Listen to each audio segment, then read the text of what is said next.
စိတ်ဖြစ်မတော့တို့တော့ရမှာမဟုတ်ဘူးတွေးစိတ်ဟောဘာဒါကပ်ပြီးတာဟွာတော့၄ခွင့်ရှိမယ်9ခွင့်ရှိမယ်ရန်ရှိမယ်ဒါပဲအဲ့ဒါဘာမှသင်ကြမလို့လေကွာမင်းတို့နေပြီးဒါတွေရန်ကြုံမိတ်ကြုံတယ်အခုမိတ်ကိုတင်လာမယ်မင်းတို့ကတော့မိတ်ဆွေတွေမဟုတ်လားမင်းတို့အိတ်နောက်မှာထားရင်လည်းပတ်သက်ပြောင်းမလို့ပူကြလို့လားဘတ်ကလိုက်မှာနောက်မှာအိတ်ပြထားကြပြကြည့်နေအောင်ကိုရန်ကိုကြောက်မိတ်ကိုကြောက်စရာလို့အေးတော့ပြောတာဟုတ်ပြီလားအဲ့တော့ဘယ်နေမှာမိတ်ကိုထည့်မစင်တာလဲရန်ကိုပဲစင်တာနော်ခဲကောင်းလို့ဆိုအယောင်ဆင်းထဲတယ်နော်နောက်အရေးကြီးတဲ့ဟာတစ်ခုထည့်လို့ရတယ်ယောဂဟုတ်ပြီလားဒီဂျိုသိရင်ဟိုယောဂမလို့သိတယ်အင်္ဂါကျော်ကတော့ကမဟုတ်ဘူးလားဟုတ်ပါအဲ့စိတ်နဲ့ပတ်သက်တဲ့ယောဂဟော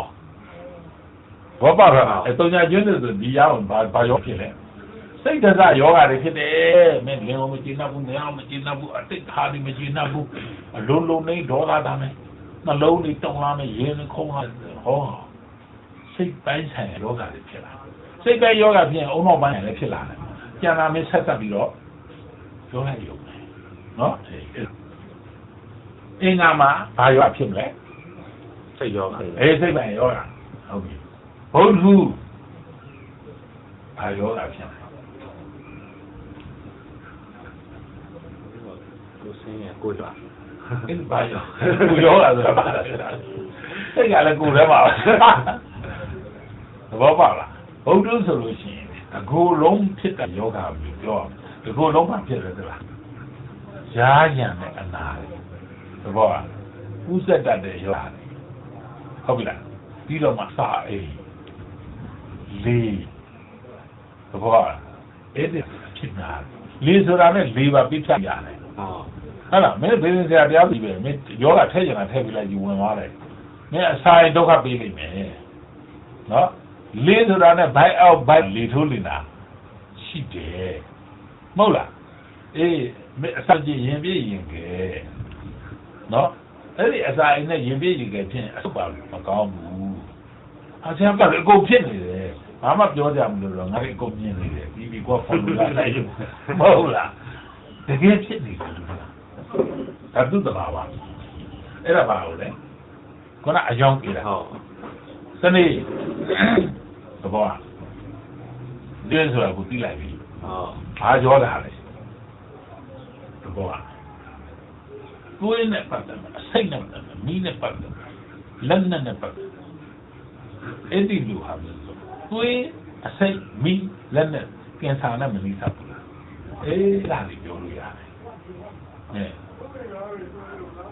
ရှင်းရှင်းပြောတော့ဖတ်တန်ယူခွက်စိတ်ထက်တော့တဲ့ယောဂမျိုးရုပ်ဖြစ်ဖြစ်ဒါဒီတက်ခါကြရင်မူလယောဂခေါ်တယ်အဲ့ဒါတုညာချင်းတွေမှာငကိုယ်တည်းကစိတ်ယောဂလို့ခေါ်တယ်မိန်းကလေးတွေယောက်ျားလေးတွေတက်ငယ်ငယ်ရွယ်ရွယ်အတကအကြောင်းမထငိုရင်ငိုတာဘာလို့ဆိုဒေါသဖြစ်လို့လဲအဲ့ဒီတယ်လို့အဲ့တော့ဒါကလည်းမူလယောဂပြည့်ချင်းတွေမှာမူလယောဂပိန်ဝဝလေနာယောဂရှိရမယ်အဲ့နာမယ်ဟောကျော်တွေတဲ့အခုယောဂအဲ့တော့အများပြည့်ချင်းတွေဘာဖြစ်လဲဆိုတော့အဆုတ်ပွားပြီးကြည့်လေပလိတ်၃မျိုးမှာတလိတ်အားကြီးတယ်ဟောရေနဲ့လေနဲ့ပေါင်းနေတာဒါကိုပြောတာဟုတ်လားလေချင်းတွေဟာတွေးသွန်တပ်ယောက်ျားလေးဆိုအဲ့တော့ယောက်ျားလေးဆိုဒူလာလို့မပြောနဲ့လိတ်ခေါ်ဖင်သွေးရုံပဲဒီလိုပြောတာဖိတ်ခေါ်ဖို့ဖင်ခေါ်ဖြစ်အောင်လို့ကြောက်ဖြစ်ပြီလေနှစ်ကျွေးလို့ဆိုရင်အာယုံကြောအေးဟုတ်တယ်ဟိုတော့အာဂျောနဲ့ထိပါထိလေပြီလားမျက်စိပဲပါနားထိမင်းမျက်စိမဟုတ်ရဲ့နားထိုင်းနေနားလေးလာပဲအာဆရာကျွန်တော်နေတယ်ငါမြင်နေတယ်ခက်တီပဲမင်းဘိုးတော်လိုက်သူမသိလိုက်ဘူးလေငါတော့မဟုတ်အဲ့ဒါကိုပြောတာမင်းအဲ့ဒါဆိုမင်းကလေးမှာသဘောကမရဏညာအားနေဆိုရင်သူမမြင်တဲ့ကူတော့ကိုကခက်တီပြောတယ်ခေသမီးခက်တီကိုမစင်းသားနဲ့တော့ဆရာကျွန်တော်မင်းနဲ့တော့လာပြီလေမလုပ်နဲ့ငါသိတယ်နောက်နေ့နဲ့မင်းဘယ်က9000ပေးငါရေလုပ်ပေးမယ်ချောင်းထဲတယ် ဒါလည်းမင်းဘာမှမဟုတ်ဒီပညာနဲ့ထုတ်လိုက်ဦးစီးအဲ့ဒီသဘောပြောတာရောက်မရဏဘာကျွန်းလဲတစ်ကျွန်းတစ်ကျွန်းလဲဒီဘက်ဟိုကောင်လဲအဲ့မဲ့ဟိုကောင်နဲ့ဒီဘက်ဘာကွာလဲသိလားဘာကွာသိယောဂနော်ယောဂနော်အခုယောဂဘာကွာလဲဘယ်လိုကွာသိလေးဖို့များပါလားဗျာစဉ်းစားကြည့်ဘာယောဂ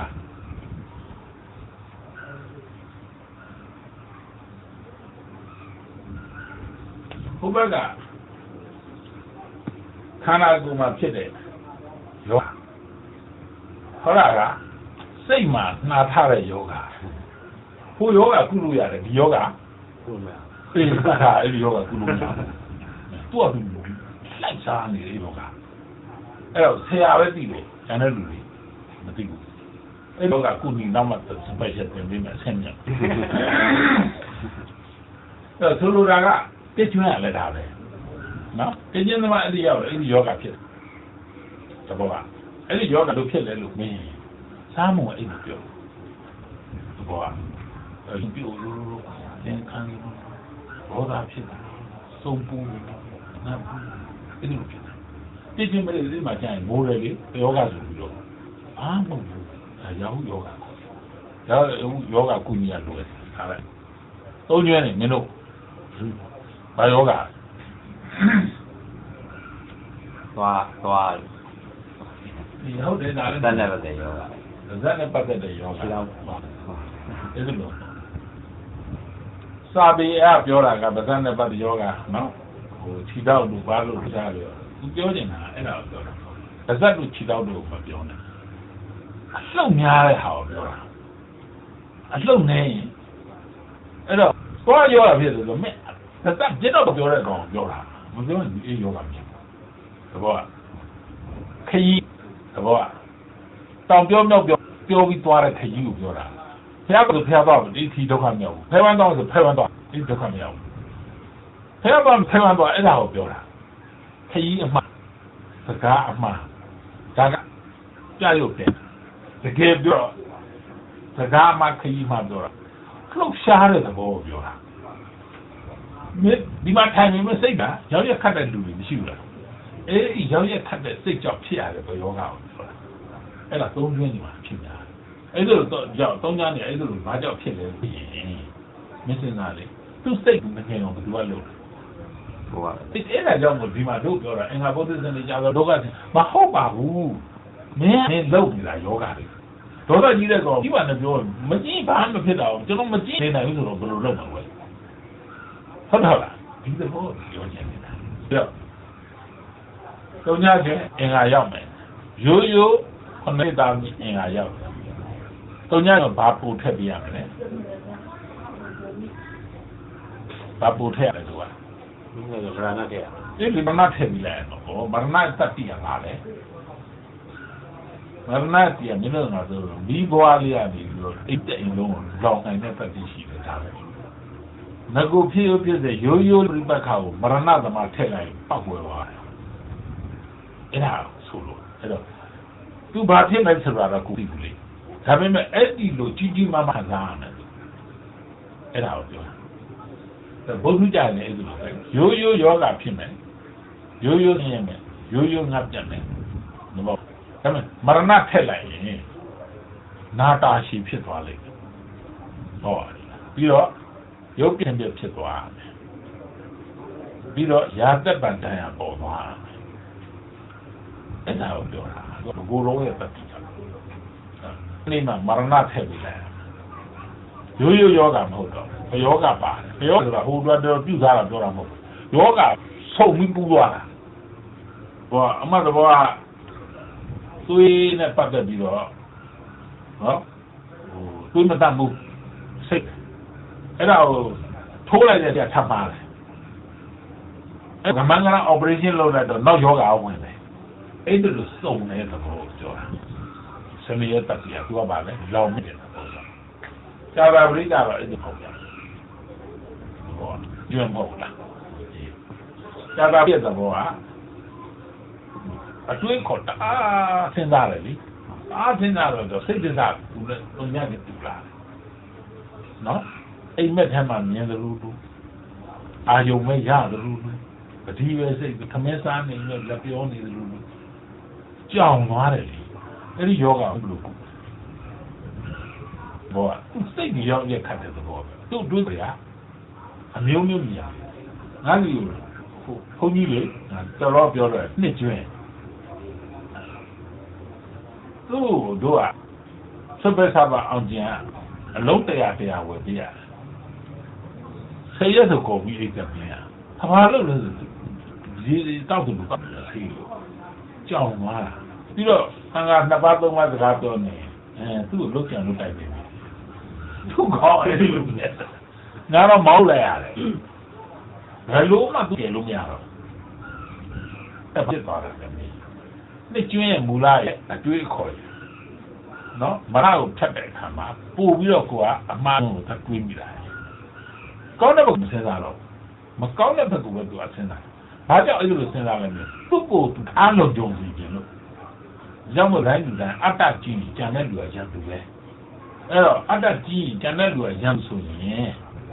ဘယ်သူကသူ့ကိုကောင်းပြီးတော့မလဲရှောင်းမောင်းလို့မဟုတ်လားဒီဒါပြင်ဒါဟုမသိတော့ပါပြောလဲဟိုလူတွေပေါ်ပဲပြည့်ပြောတယ်ဒီလိုပဲဒီနေ့လာနေတဲ့လူအင်္ဂါကြိုကြောင့်ဒုက္ခရောက်တယ်သူ့ကြောင့်လို့ဘူးမပြောဘူးတကယ်တော့ဒုက္ခဆရာဟောရမှာအင်္ဂါကြိုကြောင့်ဒုက္ခရောက်တာမင်းမပြုတ်ပြင်လို့ဒုက္ခရောက်တာကပုံများတယ်မဟုတ်ဘူးလားအဲ့သဘောကနားလဲစီကြအဲ့တော့အင်္ဂါဘုဒ္ဓစနေကြတာပဲအဲ့ဒီ၄နှစ်ကြီးမှာဘယ်လိုရောက်မင်း၄နှစ်ကြီးဒုက္ခခံရမယ်ဆိုတဲ့အခါပြောမယ်အစားနားလဲအောင်ရှင်းပြရမှာဒီရဲလေးတော့ဟာတို့အိမ်ကိုဝင်ဒေါသကြီးတဲ့လူလောဘကြီးတဲ့လူမာနကြီးတဲ့လူအတ္တကြီးတဲ့လူအကုန်လုံးစီးပွားရောလူမှုရေးအိမ်တော်ရောကျမ်းမာရေးရောအထွေထွေနှိမ့်ဆက်နေဒါကဘယ်မှာလဲဘောပါတော့ကုန်မင်းတို့နှိမ့်ဆက်ပါမယ်အဲ့တော့နဲ့တဲ့အောင်ပါဟိုကတော့ကြီးတာသူကအကြီးဆုံးလို့သူ့ကိုသူထင်တာအင်္ဂါဂျိုကမင်းတော်ရကြီးတဲ့ကောင်မင်းကားလည်းကြီးတာဆိုမင်းဆော်လိုက်မှာအကောင်လို့မင်းသူ့နေရာမှာကိုပြောင်းกว่าအဲ့တော့အစီရောက်နေမင်းကတတိထားတယ်ငါပေါင်းဝန်းကျင်မှာအင်္ဂါဂျိုထားတဲ့တော်ရကြီးတဲ့ကောင်ရှိနေငါလျှော့ပြလိုက်တယ်အဲ့ဒီကမိတ်ဆွေဖြစ်သွားတယ်ကအင်္ဂါဂျိုဒုက္ခမြောက်တော့ဘောပါတော့အဲ့ဘုရားကြီးကတော့သူကအလူတွေမင်းအကုန်တော့ရုပ်ပြဆင်းပြအလူတွေမင်းအကြောင်းမှလူကြောသလို့မင်းယောဂပေါင်းစုံထိုးထည့်ပြီးလိုက်ပါမင်းဟောင်းကျဲတယ်အဲ့တော့ဘုရားရောက်တဲ့စကားပါလားကိုယ်ဆွဆွပြတ်နေနေငါပြတ်နေလိုက်ပဲသူကကျွေးတယ်ကိုကငါခံရတယ်အဲ့ဒီကောင်လည်းတို့တော့ပြန်လို့ဘူးဆိုပဲဒီကောင်တို့လိုပဲငတ်နေတယ်တနာပါလေကွာဆိုသူတို့စားမှန်းပေးတယ်မင်းမငတ်တော့ဘူးကွာအဖြစ်အဲ့ဒါပဲလေကွာဟုတ်တော့လောကမှာနေတတ်ထိုင်တတ်စားတတ်ရင်တို့တော့လိုက်မဟုတ်ဆိုလို့မင်းတို့ကြားတော့လားဟိုဝမကြီးလေကြားထလက်နိုင်မဟုတ်ဆိုရပါလို့တော့မှနောက်ကသင်တပုတ်လေအဲ့သူသားလေးဆင်ပြီးတော့သူကမျက်စိပိတ်ထားတာဟိုကပြားတော့မယ်နှိုက်ပြီးပေးတာလေလင်းကတော့နှိုက်ပြီးတယ်သူကလင်းကနှိုက်ပြီးပြန်ကြည့်တော့အဲ့ဒါလိုပဲဒီကြရောက်မင်းတို့ကတော့ပုတ်ပြီးတက်အောင်ပေါင်းလိုက်ဒီမှာပဲဟုတ်တော့အဲ့ဒီဘောဆိုလို့လားစနေကြရောက်တယ်တော့မင်းမာနာတဲ့ဂုံးတာလေးနဲ့မတော်လုံးနေတယ်အကုန်လုံးမင်းနဲ့မာနာကြီးတဲ့ကောင်တဲ့စနေကြရောက်ကောင်မင်း6လူထိုးနားဒါနဲ့မင်းထိုးလိုက်မှာလို့သူကအဲ့တော့လို့မရဘူးလားအဲ့ဒီမှာမှန်ချလိုက်ဘုံသိက္ခာတွေချလိုက်အဲ့သူတို့နဲ့လည်းတူသွားလို့ရှိရင်သူတို့ရဲ့စားမယ်ရေးတယ်မင်းကိုပေးတာပဲအဲ့ကြောင့်ဆက်ရပြောလို့နေတတ်ထိုင်တတ်မယ်ဆိုရင်အင်္ဂါဘုဒ္ဓစနေကြပြီးမှတက်လာတဲ့စီးပွားရေးတက်လုံးမတူတယ်မင်းတမအစီဝါဖြစ်ပါသေးတယ်ဟောတော့ကောင်းတယ်သူကအင်္ဂါဘုဒ္ဓစနေကြတာပြီးမှယူတဲ့အိမ်တော်ရေးတယ်အမတန်အေးချမ်းတယ်ဟုတ်ဒုက္ခကြားရသိခံပြီးယူလာကြတာလေကွာလေကမြင်တယ်မဟုတ်ဘူးကွာလေတကယ်အကျဉ်းသားတရားနဲ့အော်ဒုက္ခရောက်နေကွာငါသိမယ်ကိုကလည်းယုံကြည်တယ်အမြဲတည်းကွာလေဘာကြောင့်လဲဒုက္ခကိုညှောက်တာအတူခါစီးပြီးတော့ဖြတ်လာတာကွာဒါပေမဲ့အခုဒုက္ခတွေဆရာတွေကဘယ်လိုလားညှို့နေလဲအဲ့ဒီဘက်မှာရှိပါလို့ပြောလားဖြစ်လို့မပြောလဲစဉ်းစားလေဘာဖြစ်လို့တော့မပြောလဲ နော်အေးမနေ့ကဒီဘက်ချမ်းတင်မလို့သိဟောဒီဘက်ချမ်းရောက်ယူဒီဘက်အကောင်းချမ်းမဟုတ်လားကမြင်းတာကောင်းတာလားမကောင်းတာလားမကောင်းလားဘုန်းကြီးတော့ဟဲ့ကွာငါကိုယ်လည်းဘယ်မှနေအောင်လဲကွာမင်းကငါ့မကောင်းပြောတယ်ဟောဘယ်ကောင်းလေးတွေကမြင်းအကုန်ကမြင်းတာကအေးပဲဟဲ့ကွာဟုတ်လားအကောင်းဆိုတာကဟုတ်ဖျားစကားကွာကိုကဖျားလူလဲဟုတ်တယ်ကတော့လည်းမသုံးနဲ့အဲ့တော့ဒုစရရပါပြောတယ်ဟေးလူလုံးမှာဘုန်းကြီးတွေဝင်ချုပ်တယ်ကွာဘုန်းကြီးတွေလုံးလူတွေဝင်ချုပ်အဲ့ဒါမှတ်သားကွာအကုန်လုံးတောင်းသားတွေဖြစ်တယ်အဲ့တော့ဆရာကြီးကတော့ဆရာကြီးဘယ်လိုချုပ်တာလဲနင်းကဘုန်းကြီးကအာနဲ့စားတာကွာဟုတ်လားနေသားလေးပို့လိုက်ဖူးလေးတောင်းလိုက်မယ်ဘုရားစာလေးဆိုလိုက်မယ်တရားလေးဟောလိုက်လို့မစားတာအဲ့ဘုန်းကြီးအာနဲ့စားတာလူတွေလူလိုက်လုံးဆရာမလို့ဘူးကွာလေတွေ့လို့ဘေးနေရတော့ရေရလိုက်ချင်ပြီးဟောတပတ်ပေးပါလေအဲ့ဒါလူလုံးဘုန်းကြီးဝင်လို့တာကွာအဲ့ဘုန်းကြီးပြက်လာထွေးနဲ့သူနဲ့လုတ်ပြီးစားတာကွာဒါပေမဲ့လူတွေကနေသွားပြီးအတိတ်ကကိုတတ်တတ်လို့စားတာကပရိတွေစိတ်မဘုန်းကြီးလို့အာနဲ့တက်လို့တယ်ကောမရဘူးတော့အဲ့ဒါနဲ့ဒီတို့ဆရာပရမတ်ကပြောတာသူကပရိတွေတတ်တတ်လို့စားတော့တောင်မွေးနေပါဟာဘုန်းကြီးလို့တာလူလို့တာမဟုတ်ဘူးကောင်းတဲ့အဲ့ဒီကဘာပြက်တယ်မကြည့်လေအေးဟုတ်တယ်အခုဖော်ပြီးဘုန်းကြီးတော့ဝင်ရတယ်ချယ်ရီပါဖြစ်ချုံပြီးတော့ဟုတ်တယ်ကွာမင်းသူ့တူကြီးကိုစဉ်းစားတယ်လူလို့ကလူလို့ဟုတ်မလားဟုတ်ပြီရတယ်ဟာဒါမက်ကရှိပါနဲ့အနေနဲ့လုတ်တာတဲ့လူကလောကဓာတ်ရှိပါနဲ့သွားမှာကွာမက်ကရှိပါတဲ့လူဘယ်နဲ့ဟောကြမလို့ဘူးလေသူကသူတမဒီဝတမန်ကမ္မတာနဲ့သွားတာကွာမင်းကတော့တမန်ကမ္မတာတမအဒီဝသားမလို့နဲ့အဲ့ရဘာဖြစ်သွားမလဲကွာရှားကျူးရမှာလေမဟုတ်လားဒီအဲ့ကြောင့်ဒီဘက်ကလောကဓာတ်နဲ့သွားမှာသူအဲ့တော့လောကဓာတ်ရှိမှာအင်္ဂါဗုဒ္ဓစနေကြာတာပတိပြီးသူ့သမတအပြင်ပြောမယ်ဆိုရင်ဒီဘက်ကအဆိုးထပ်ဘက်အကောင်းမဟုတ်လားအဲ့ဒီသမတရဲ့ဘောမင်းတို့ကတော့နားလည်ဖို့ပဲလို့ဆိုတော့ဟိုမှာဒေါသမကြည့်နဲ့ဟုတ်လားဒေါသကြည့်ရင်မိတ်မပြတ်ဘူးလားနားမပြတ်ဘူးလားကျွန်တော်အားရတော့ဟုတ်လားအဲ့ဒီအကံနေမဲ့သွားတာကိုမင်းဘက်ကသိခံပြီးတော့ပေါင်းနေဆိုရင်ပြန်ဆုံးနေမဟုတ်လားဆုံးတော့ဒီရတော့သူကသူကူးတာတော့မဟုတ်ဘူးလေမင်းဖြစ်တဲ့ကိုမင်းကူးယူတာကိုယ်စိတ်ကိုဘာလုပ်ယူလဲကျောင်းကျောင်းရဲ့ကိုအတုလုပ်ရင်အတုပေါ်မှာကိုအစ်စ်လုပ်ရင်အစ်စ်ပေါ်မှာပဲအဲ့တော့ကိုယ့်ဘက်ကအတုလုပ်ရင်တော့မရဘူးကိုယ်စိတ်လျှော့မှဆိုတကယ်လျှော့လိုက်တာဆက်လို့မှဆိုတကယ်ခွန်းလုံးလိုက်စမ်းပါဟုတ်လားအဲ့ဒါလို့လုပ်ရင်အင်္ဂါရဲ့တတ်ပြီးရာဟုတ်တောင်းသွားတယ်ဘုဒ္ဓရဲ့တတ်ပြီးလည်းတောက်ကြပြောင်းမယ်ကိုပြောင်းပြီးနေတယ်ဒီကဘာလို့အဲ့တော့ဘယ်သူပဲဖြစ်ဖြစ်နားလဲတာလားဒါမြန်အကျိုးသက်ရောက်မှုအကုန်လုံးဆုတောင်းလို့မရဘူးရှိတာဒါမြန်အကျိုးသက်ရောက်မှုကိုလိုချင်ကိုယ့်ဘက်ကပထမဆုံးမလုပ်ရနဲ့ဆုံးအနဲ့နာတော့ဒီဂျိုလေးဂျိုလုံးရဲ့အဓိကအချုပ်ကကိုယ့်ဘက်ကလုပ်ပြရမယ်အနစ်နာခံရကိုယ်စိတ်ကိုအနဲ့နာခံတယ်ပြောသိခံတယ်ပြောဒေါသကိုလျှော့တယ်ပြောမဟုတ်လားစိတ်ကိုလျှော့တယ်ပြောတူပဲဟုတ်လားအဲ့တော့ငါကြုံမှလည်းအဲ့လိုကျင့်ရမယ်ဘုဒ္ဓနဲ့ဘုဒ္ဓသမလည်းတွန်းဒီပြိုရေးပဲမပြောရမယ်စနေသားလာရောဒီကကြာပြီအဲ့တိုင်းမှာပေါ့အဲ့ဒီတိုင်းလုံးမှမင်းလုံးရောက်မှာ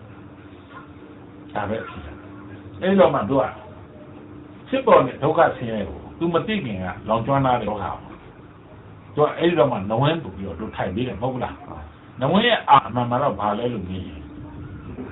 သူကကျင့်ကြံလုပ်ပြီးတယ်ကွာအနေနဲ့သူကအတော်နေပြအောင်လုပ်ပြီးတဲ့သဘောပဲဒီဓာတ်သဘာဝတစ်ခုတည်းရတယ်အခုဆိုရင်သူကပြည့်စုံအောင်ဖွင့်ပြတယ်အဆိုးကြရင်သူကကာပြီးတယ်ဒါပဲရှိရအဲ့တော့ကောင်းတဲ့လူလည်းနဝင်းထိုင်ကြည့်ကောင်းတယ်ဆိုးတဲ့လူလည်းနဝင်းထိုင်ကြည့်ကောင်းတယ်အဖြစ်ရတယ်ကိုကျင့်တရားမကောင်းတဲ့လူထိုင်ကြတယ်အဲ့ဒီမှာနှစ်ပိုင်းလာတယ်မသက်ပြင်တယ်ဟုတ်ဆိုပြ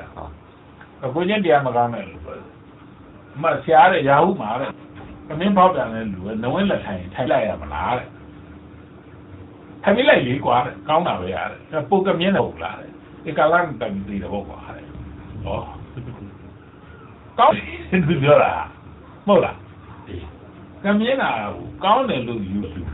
နဝင်းထိုင်လိုက်သူကအကောင်းပြေးတယ်လို့ပြောတော့သူကပုံမပွင့်သွားဘူးလားအဲ့ဒီမှာသားများတွေရောမဆောင်တော့ဘူးလေကွာ ဒီကောင်နေပဲစိုးတည်กว่าအဲ့တော့ဒီဘက်နေမှာဖွင့်လာပေးလိုက်กว่า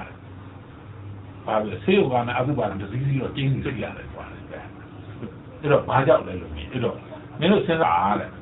ဒီကောင်းတဲ့ဂျုံဟာဟိုအင်္ဂါဒေါသနဲ့လွှမ်းထားတယ်မဟုတ်လားဒီဘက်နေမှာကာမဂုဏ်နဲ့လွှမ်းထားတယ်ကွာအဲ့တော့ကာမဂုဏ်ကသူကအားကြီးလိုက်လို့ဖောက်ပြန်သွားတယ်ဆွေဟိုဂျိုဒီပဲဖြစ်တယ်သူကိုကျင့်တရားဖောက်တယ်လို့မဟုတ်လားအဲ့ဒီဖောက်တာကိုမင်းကနဝန်းကတွေးလိုက်မယ်လေသူကကောင်းတယ်ဆိုရင်ဟုတ်လားအဲ့တော့သူ့အတွက်အကုသို့ဖြစ်သွားတာအဲ့တော့ပြောလိုက်တဲ့မင်းဟောတာခိုင်ပွင့်လာမယ်နော်ကာမဂုဏ်ပါမင်းထိန်းနိုင်လားဒါပဲမေးလိုက်မထိန်းနိုင်ရင်ကားနှစ်စီးစီးရတယ်မကြိုက်ရင်လုပ်ပြီးမယ်ဟောကိုသူဘာပြောရပြီလဲမင်းဆေးုံကားနဲ့အတုဝကအဲ့နဝင်းရတယ်မထိန်းနိုင်ရင်ဟိုကားနှစ်စီးစီးရတယ်ထိန်းနိုင်ရင်လူစီးတဲ့ကားစီးရမယ်ကွာတဲ့အဲ့သူ့ဘက်ကဘာပြောမလဲငါတော့မလုပ်ဘူးကိုငါတော့အဲ့ဒါကိုမသိကြအဲ့ဒီတော့ဘောအဲ့ဒါသူစီးလေးရှိဟုတ်တယ်အဲ့တော့ဒီစီးလေးနားလဲရင်ဘယ်ခက်ခဲကျော်လာလို့ရကြောင့်လို့ဆရာတို့ပြောဘူးပါဒီတညာတတ်ထားတဲ့လူကစနေကြိုမရှိဘူးကွာဘုံကြီးမရှိဘူးကွာမရဏမရှိကွာပြောလို့ဆိုပါဖြစ်သွားတယ်ဘာကြောင့်မရှိဘူးပြောရဲသူစင်ရင်တက်သွားပြီမဟုတ်လားစင်ရင်တက်သွားတယ်အစီလည်းမလာတော့ဘူးသူပြည့်စီလည်းတက်မလာတော့ဘူးကောင်းတယ်ကွာပြီးတော့ကတ်ရောဂါကြီးမလာဘူးကွာဒါပဲဖြစ်ဟုတ်တယ်ငါဆိုးတော့ငါအကုန်ခံရတယ်ကွာငါဒီရှိတဲ့ရှိအရင်ကတင်းစင်ထောင်ထွက်တော့ငါအေးစီးလေးနေလိုက်တော့ဒီကနေ့ဘာဖြစ်လို့ဘောအဲ့ဒီတော့ဖြစ်စီခြင်းတယ်အဲ့တော့ငါမှတနေ့ကလည်းဒီဘက်ဆံပဲရတယ်အင်္ဂါလည်းခါတယ်ဘုံလူလည်းအဲ့ဒါတော့ပဲအဲ့တော့ရှောက်တော့လေရင်းနေပါလည်းမလုပ်နိုင်နဲ့ဘာလို့လို့ရတယ်သူကအဲ့ဒီဗီဒီယိုကိုလိုက်တာကွာဆရာဦးရမရှိတယ်ငါ့အမြဲပြောတာကောင်းလည်းစားရရေးတယ်နှုံးလေးသူများတော့ထိုင်ဒီကောင်တစ်ခါမှလောင်ထိုင်ဘူးငါဒီမှာဟောထိုင်စရာမလိုဘူးလေငါသိတာထိုင်ပြီးတော့မဖောက်ဘယ်လိုလုပ်ဆိုတော့ကိုနားကိုမလိုဘူးလားဒါပဲကွာအဲ့တော့ဒီဘက်နေမှာတော့အောင်လေဒီဘက်နေနဲ့ပြည်ရင်လက်တဲ့လူတွေ့ရင်သိခံအဲ့ဒါတော့အဲ့မသိခံသိလျှော့လာမင်းတို့လိုရင်အဲ့ဒါမှမင်းကမသိမခံစိတ်မလျှော့နိုင်တော့လည်းထိုင်ငါစားဒါပဲသိမနိုင်ဘူးဒါပေမဲ့သက်သာရုံပဲအဲ့တော့တည်တဲ့သဘောပဲရှိဒါပေမဲ့တခုတော့ကောင်းတယ်ကွာဖတ်ကလေးလုပ်ပြီးလိုက်သူစိတ်ကြောင်းသွားတယ်ဒီလိုရှိတွေ့ဒါဆိုတော့နော်ဖတ်ကလေးလုပ်ပြီးလိုက်သူစိတ်ကြောင်းသွားတယ်ကောင်းတဲ့ဘက်ကိုရှာရင်ပါရှာရင်ပါတယ်ဟိုမှာအားတွေ့ကြတာပြောလို့ဆိုတော့ဥမာရှိတယ်သမောကူလည်းထုံးနိုင်သူ့ကိုအောင်နိုင်မိုးလေးနဲ့အရောက်တော့ဆေးလိုက်ချာအားလို့လို့ဆရာအောင်နိုင်ကျွန်တော်ကြည့်ကြလို့မရတော့ဒါပေမဲ့ချော့ခေါ်ဘူးလားပဲအောင်ကျင်မတော့ဆရာဒါပဲကစားဆရာအဲ့လိုလုပ်ရင်သူထုံထိုင်းတော့လာမထိုင်းသူစောစောဆွဲနေအမှားအရင်တွေဒါတွေသူအချစ်တမှာပဲချစ်ချက်ပန်းရင်အေးမတော့ဆရာထုတ်လိုက်တယ်ဖုန်းကြီးဝင်လေသူကသူတောင်းဆိုသူအခုလိုစင်သွားတဲ့သဘောပြီးဝင်လိုက်ထွက်လိုက်ပြီးတော့သုံးစားလာတယ်ကောင်းဟုတ်ပဲနဲ့သုံးလာတော့လုပ်ပြီးတော့ဘုန်းကြီးတော့ဝင်တယ်ဟဲ့ကောင်နှစ်လားတစ်နှစ်လောက်နေဘုန်းကြီးထွက်လာတယ်အမေလေသူညီတော့ပြန်ဆုံးပါအဲ့တောင်းနေပါလေတွန်းနေလာဆောင်နေလိုက်ထုံးနိုင်အဲ့ဒါလို့အားတခုတော့စိတ်နေတဲ့လူတွေမတော့ကြရမယ်ထိပြီးတယ်ဆိုတာဒီသဘောအဲ့တော့ရိုးသုံးတာပဲဒီကနန်းပဲပေါ့နော်ဒီကနန်းဟာအင်းဘက်ကိုလည်းသွားလာတယ်ဒီကနန်းနဲ့ဒါပါအင်းကိုသွားတဲ့ခါကျတော့အဲ့ဆရာနဲ့သွားတယ်သဘောကသူဆေးဘက်ကျတော့ဓာတ်နဲ့သွားတယ်ဟုတ်တော့ပြီးတော့အကိယသမားတွေကြတော့အပူအေးနဲ့သွားတယ်ဒီရပဲအဲ့ဒါကိုပြောတာ1 2 3လေးမရောထွေးအင်းကနန်းကိုဘေးကင်းကိုတတ်တော့မှာဘေးကင်းကနန်းကိုသိမှတတ်တော့မှာအဲ့ခရာကိုဓာတ်မှတတ်တော့အဲ့ခရာကိုဓာတ်မှဘယ်လိုတော့လဲအများအားဖြင့်တော့တို့ငါဆရာကြီးမိတ်ထားတော့ကျောက်စစ်နှင်းပလဲလို့ဆိုပြီးတော့လုပ်တော့ကိုဆိုပြီးထိုက်တယ်ဟာအဲ့ဒါအခရာကွာအခရာကိုဘာမှဖြစ်ဘူးအဲ့နံပါတ်9ဘာဖြစ်မှာ အခရာအဲ့တော့ဓာတ်အနေနဲ့တော့ဓာ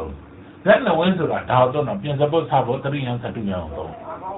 မဟုတ်လားအဲ့တော့ပြင်စပုတ်သရိယံသတုယံတော့လို့ဆိုတော့သူတို့ကမင်းတောက်ကြတယ်မှာဆိုလို့ရှိရင်3နှစ်နဲ့9လူတက်လို့ရပါတယ်ဒါပေမဲ့တို့ဓာတ်က9မဟုတ်ဘူးလားပြင်စားလေသတုလေအဲ့သူကဒါကိုမတော့ဘူးခဏငါပြောတယ်ပေါ့ကြောက်စစ်နှင်းစီပလင်းဆိုတော့ဟာပနဲ့လာနဲ့အခုတော့အဲ့တော့အခရာကိုဝင်းကိုအကာကိုပရမတ်ကိုပညာကိုဓာတ်ကိုကိုယ်ဘုံမဟုတ်လားအဲ့တို့ကဘာကိုတော့မှာဒီစပုတ်တို့သုံးတာပြတ်ဆက်မဟုတ်ဂုံကိုသုံးတာတို့ကဂုံကိုဘောပါဟိုမှာအရွက်ငွေသုံးတာကဓာတ်ကိုအခရာကိုတို့လုံးဝမသုံးဘူးမသိတဲ့လူတွေကအခရာကိုအဲ့အားနဲ့တတိခါတတိရင်တူပါတူဘူးဒီအများကြီးပေါ့ဟုတ်တော့ဒါကိုပြောတယ်အဲ့တော့အခုပညာလဲလို့စာသင်စာရတတ်သွားတယ်ဘာကြောင့်ဆိုတာမသိပညာမဖြစ်ဘူးပညာပြတော့အင်္ဂါမစိတ်တုံနဲ့လာပဲပြောတာစိတ်တုံဘာဖြစ်လဲဆိုသိဘူးလေကွာမဟုတ်လားအဲ့ဒီသဘောကိုငါပြောဘာအကြောင်းကျိုးဆက်တယ်ဆိုတာမင်းတို့ပြမယ်ဒါပညာဟုတ်လားအဲ့ဒီအနေနဲ့ဆင့်ကဲပြီးတော့ဒုက္ခဆင်းရဲတွေလူရောက်ပါလို့ဆိုတဲ့အကြောင်းအဲ့ဒီနောက်မှာယောဂါလို့ကူးလာတယ်ဆိုတဲ့အကြောင်းမရဏကြောင့်ဘယ်လိုဖြစ်လာဆိုတဲ့အကြောင်းအဲ့တော့ဉာဏ်ပုံမိမရဏရဲ့တိကြမင်းတို့စီးပွားရေးလူမှုရေးအကျမ်းမာရေးတွေဘယ်လိုဆက်ပါလဲဆိုတဲ့အကြောင်းအဲ့ဒါပညာသဘောကဖြစ်ပေါ်လာကာလဒေတာအခြေအနေကြည့်ပြီးတော့ပြောကလေးလေးတယောက်ကိုအင်္ဂါဟောတာနဲ့ဘုန်းကြီးတစ်ပါးအင်္ဂါဟောတာနဲ့လူတွေဘောပေါက်တော့ဒါဘာတတ်တူလဲအနှစ်ချုပ်ချတော့တတ်တူကလေးကစိတ်ဆင်းရဲတဲ့စိတ်ချမ်းသာတဲ့ကလေးတွေလာတာတွေ့ပြီဒါပေမဲ့မိဘရဲ့စိတ်ဆင်းချမ်းသာခြင်းဒုက္ခဆင်းရဲကိုသူကာရံတော့ခံရတယ်မသိတော့လေကလေးကိုဟောတယ်ကလေးကိုဓာတ်ရဟောမှာလားကလေးဘာကိုဟောပြမှာလားဒီတော့ဟောဗျာအေးမိဟောပြဒါကိုပြောတာအဲ့တော့ဒါကလေးတော့ဘုန်းကြီးကြဟောဟုတ်လားအဲ့တော့ပြီးကြတော့သူကဒီဘက်ကတရားရုံဆောင်တာသူတော့တရားရုံဆောင်နေမှကိုတော့ဒုက္ခဆင်းရဲလာမယ်တရားစစ်ပြောမယ်ဆိုကိုတော့ခံရတယ်ဟုတ်လားကျောင်းနေတဲ့တမက်ကသံဃာတွေနဲ့ကိုတော့ဘာလို့လို့တင်ပေါ့အဲ့ဒီတော့ရှင်းလားအင်္ဂါဘုဒ္ဓဆင်ကြာတာပြင်မှာကိုဘက်ပြီးတော့တော်လှန်ပြီးတော့သစ္စာမဲ့တော့ကိုမလူလားတဲ့အကျိုးတွေ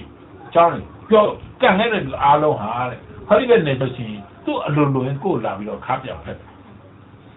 အဲ့တော့ဘယ်သူကလုပ်လဲဘယ်သူကလုပ်ဖြစ်မပေါ်ဘူးလားဘယ်သူလုပ်ကဲရှင်ဒီဘက်ကရံဖြစ်သွားတာကာကာချင်းနဲ့မတည့်လို့ဖြစ်တာမဟုတ်ဘူးလားသူထင်မှားလို့တော့ဘာလို့ကိုယ့်ဘက်ကသွားပြီး argument ဖြစ်တယ်ပဲသဘောဟုတ်လားပြောတာလေကိုကသိခံပေးလိုက်တော့မဆိုးဘူးလေအဲ့ဒါကိုကမှားတယ်နဲ့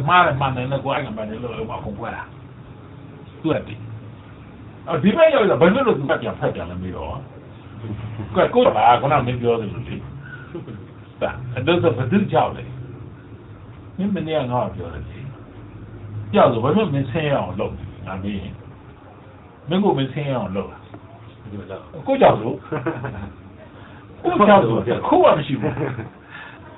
တို့တော့ကိုကြောက်နေမကင်းတာတခုပဲပါကြတာကိုမသိတာကွာတော့ဟုတ်တယ်ဟုတ်လားအတိတ်ဘက်ကဘာလဲလို့မင်းရင်မရှိတာလေသိတာကမသိတာကြောင့်လူတွေကဒုက္ခဆင်းရဲကုန်လွတ်ချင်တယ်လွတ်လာမသိတဲ့အတွက်ကြောင့်